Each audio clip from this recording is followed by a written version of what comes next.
எல்லாம் பச்சை பச்சைன்னு இருக்குது பாருங்கள். முருங்கைக்காய் புரட்டாசி மாதம் பிறந்தாலும் பிறந்துடுச்சு. மசாலா வாசனை இல்லையான்ட்டு வீட்டில் பசங்கள்லாம் கேட்குறாங்க. முருங்கைக்காயில் ஒரு குருமா கறி குழம்பு ருசியில் முருங்கைக்காய் குருமா வைக்கலாம்.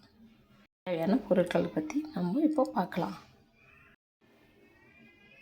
பட்டை, லவங்கப்பூ, சோம்பு, மிளகு, இஞ்சி, பூண்டு, தேங்காய், தக்காளி, சின்ன வெங்காயம் இதெல்லாம் நம்ம மிக்சியில் போட்டு அரைச்சிக்கலாம். ஒரு சட்டி வச்சுக்கணும், எண்ணெய் ஊற்றிக்கலாம். நல்லா காஞ்சிடுச்சு. இப்போ கடுகு போட்டுக்கலாம்.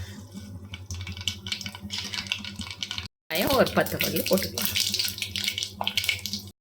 ஒரு பச்சை மிளகா போட்டுக்கலாம். கறிவேப்பிலை போட்டுக்கலாம்.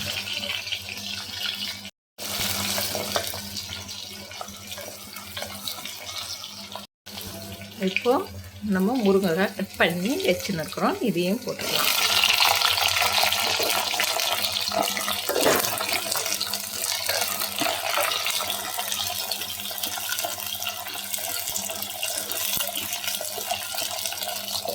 இதோட 5 நிமிஷம் எண்ணெயிலேயே வதங்கணும். காரத்துக்கு ஏற்ற மிளகாய் பொடி, மஞ்சள் பொடி, உப்பு. முருங்கைக்காய் வதங்கிடுச்சு. இப்போ நம்ம அதுக்கு தேவையான உப்பு மிளகாய் பொடியெல்லாம்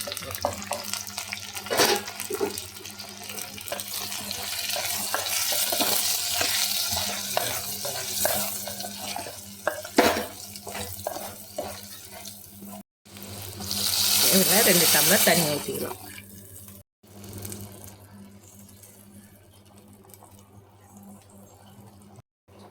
இது ஒரு 5 நிமிஷம் மூடி வைக்கலாம்.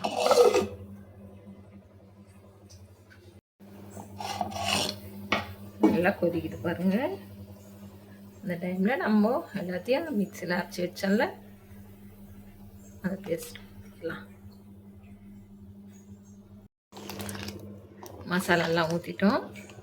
ஒரு 1/4 மணி நேரம் இது நல்லா கொதிக்கிட்டோம்.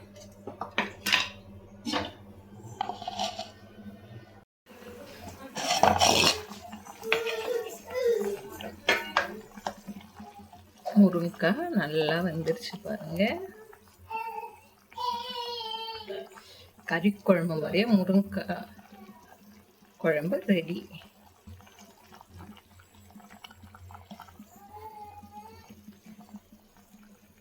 சுட சுட சாதம் ரெடி ஆயிடுச்சு. குருமாவும் ரெடி ஆயிடுச்சு. முருங்கைக்காய் குருமா வைக்கிற கடையல் ரெடி ஆயிடுச்சு.